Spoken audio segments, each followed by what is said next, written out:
In your life, what is your greatest regret? Oh.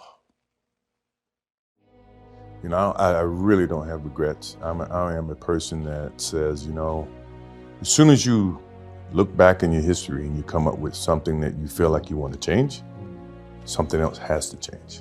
You know, so. What about your biggest disappointment? Once again, that's the same analogy. You know, disappointment to me, to win, you got to lose. To be successful, you got to have something that's not successful. To be happy, you got to have disappointment. So I think all of those things have evolved and happened to make me who I am and understand the benefits and the privileges I have for being who I am, you know, and not to wear it on my sleeve, be very humble about it. That's one thing my parents taught me very well is, you know, don't wear your reputation, don't wear your accolades, don't wear your, you know, your personality on your sleeve. Let it happen, let it be you. It is who you are.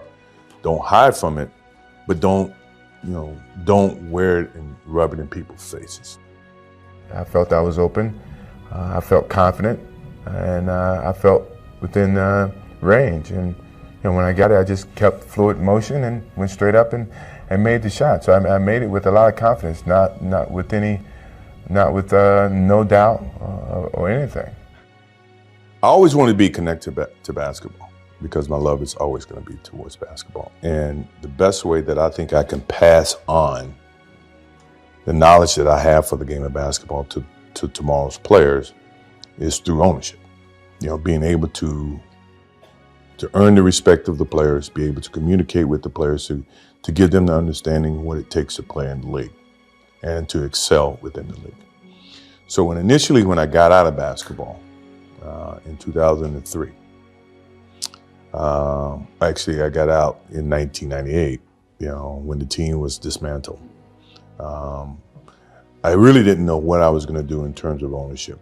So I looked at, and I was presented an opportunity to be a part of a ownership in Washington from a general manager standpoint. And with that came an education of understanding what it took. So quite naturally, you're going to make mistakes. You're going to understand you're going to make mistakes. The most important thing about making mistakes is being able to learn from them and not be able to duplicate the same mistake. If you have a good game, your game is going to say that. You know, you don't have to say it. So I guess just trying to play down some of the trash talking, you know, animosity that's in words and the whole promotional thing. Let your game be your promotion. You know, the thing that I remember the most about my father, you know, rarely do I get the chance to talk about him, you know, but the thing that I do remember all the time, you know, I think about him practically every day, is for a person like myself who live in the spotlight and is so critical, you know, from people all the time in terms of what I do, what I say, you know, where I go. The thing he's always said, take a pause before you make a decision and say, what if? And the purpose for saying what if is that whatever decision you make, always either going to have consequences. Either pros and cons. No, but you obviously listened to your father, because in the very beginning, you spoke about being humble, not shouting about who you are and what you've done, and just being within yourself. Sure. And a lot of kids growing up may start that way because of their parents, but don't end up that way. Right. You ended up that way. Well, I mean, once again, it's not just my father. You know, my mother calls me practically every day, reiterating, keep your nose clean. She ends the conversation. People are watching, you know, people are learning, people are paying attention. And, you know, the best news in today that sells is negative news. And not that I live in a box to where I'm afraid to do things. I know that, you know, as my father says, the what if comment is to be able to deal with the consequences of what decisions you make. And you think about that. If you think about the consequences, pro or con, you make the right decisions that you feel is the right decision. Now, all the decisions I made, other people may view to be not the right decisions from their perspective. But for me to go play baseball, and everybody says, oh, it was a failed opportunity to play baseball. You know, that's what they think. For me, it was the best thing that could have happened for me because it allowed me to go back to the game with a stronger passion. People don't see that, and people will never understand that to be success. You know, all they think about, well, he batted 202, you know, and he struck out a certain number of times. Yeah, okay. You know, but the effort was there, and the learning curve and the passion was there that has transcended not just to me, but to other people who are afraid to do things because they're worried about the perception that may come from other places. To me, that's more gratifying than anything, you know. So that's the things that my father and my mother instilled in me. Take a negative and turn it into a positive. Don't be afraid to fail.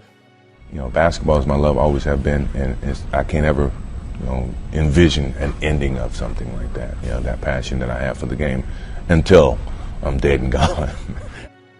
My dedication to the game of basketball, unwaveringly, you know, dedication day in and day out, and how I hold being the leader of the team, being the one that's been there for the longest. I hold everybody else accountable for the success of what happened at the end of the year. And people may look at it and, you know, they're going to get an honest understanding for what winning is about, you know, what leadership is about, what passion, drive. Now, you know, players may look at it and say, well, God, it was really tough.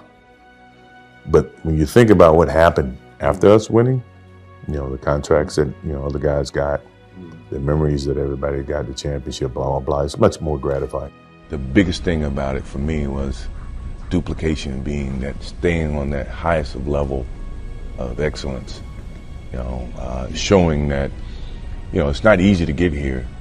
Or once you get here, it's harder to stay. And the challenge of staying and playing at that same level was the beauty that I saw.